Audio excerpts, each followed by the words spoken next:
نبی کریم صلی اللہ علیہ وسلم نے ارشاد فرمایا، تم سے پہلے کسی امت کے 3 شخص ایک ساتھ سفر پر نکلے۔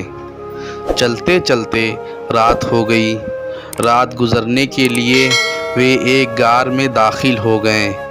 اسی دوران پہاڑ سے ایک چٹان گری جس نے غار کے منہ کو بند کر دیا۔ یہ دیکھ کر انہوں نے کہا کہ چٹان سے نجات کی یہی صورت ہے کہ سب کے سب اپنے اعمال صالحہ کے ذریعے اللہ تعالیٰ سے دعا کریں۔ چنانچہ انہوں نے اپنے اپنے عمل کے واسطے سے دعا کی۔ ان میں سے ایک نے کہا، یا اللہ، آپ جانتے ہیں کہ میرے ماں باپ بہت بوڑھے تھے۔ میں اہل و عیال اور غلاموں کو ان سے پہلے دودھ نہیں پلاتا تھا۔ ایک دن میں ایک چیز کی تلاش میں دور نکل گیا۔ جب واپس لوٹ کر آیا تو والدین سو چکے تھے۔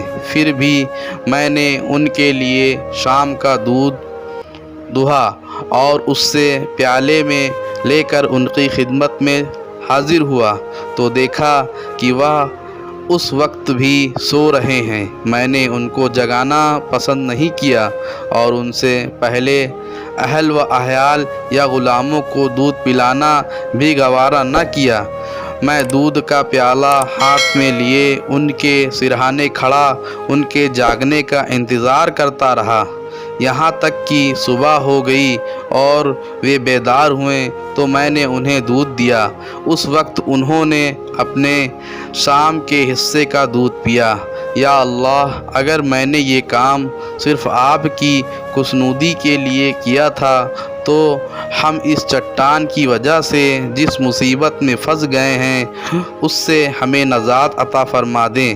اس دعا کے نتیجے میں وہ چٹان تھوڑی سی سرک گئی لیکن باہر نکلنا مشکل نہ ہوا۔ رسول اللہ صلی اللہ علیہ وسلم نے ارشاد فرماتے ہیں کہ دوسرے شخص نے دعا کی، یا اللہ، میری ایک چچا زاد بہن تھی جو مجھے سب سے زیادہ محبوب تھی۔ میں نے ایک مرتبہ اس سے اپنی نفسانی خواہش پوری کرنے کا ارادہ کیا لیکن وہ آمادہ نہیں ہوئی، یہاں تک کہ ایک وقت آیا کہ وہ قحط سالی نے اسے میرے پاس آنے پر مجبور کر دیا۔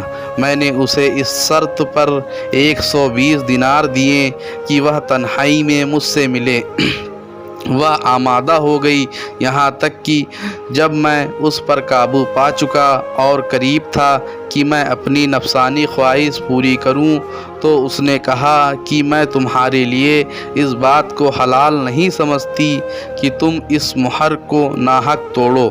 یہ سن کر میں اپنے برے ارادے سے باز آ گیا اور اس نے دور ہو گیا، حالانکہ مجھ سے اسے بہت زیادہ محبت تھی اور میں نے یہ سونے کی دینار بھی چھوڑ دیے اور جو اسے دیے تھے۔ یا اللہ، اگر میں نے یہ کام آپ کی رضا کے لیے کیا تھا تو ہماری اس مصیبت کو دور فرما دیں۔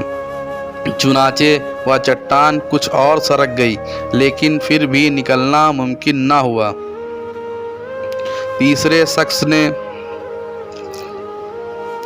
دعا مانگی، اللہ، کچھ مزدوروں کو میں نے مزدوری پر رکھا تھا، سب کو میں نے مزدوری دے دی، صرف ایک مزدور اپنی مزدوری لیے بغیر چلا گیا تھا۔ میں نے اس کی مزدوری کی رقم کو کاروبار میں لگا دیا، یہاں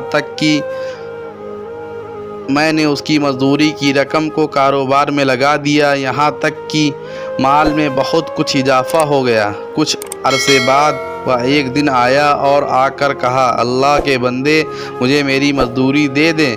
میں نے کہا، یہ اونٹ، گائے، بکری اور غلام جو تمہیں نظر آ رہے ہیں یہ تمہاری مزدوری ہے، یعنی تمہاری مزدوری کو کاروبار میں لگا کر یہ منافع حاصل ہوئے ہیں۔ اس نے کہا، اللہ کے بندے، مذاق نہ کر۔ میں نے کہا، مذاق نہیں کر رہا، حقیقت بیان کر رہا ہوں۔ چنانچہ میری وضاحت کے بعد وہ سارا مال لے گیا، کچھ نہ چھوڑا۔ یا اللہ، اگر میں نے یہ کام صرف آپ کی رضا کی خاطر کیا تھا تو یہ مصیبت جس میں ہم پھنسے ہوئے ہیں دور فرما دیں۔ چنانچہ وہ چٹان بالکل سرک گئی اور غار کا منہ کھل گیا اور سب باہر نکل گئے۔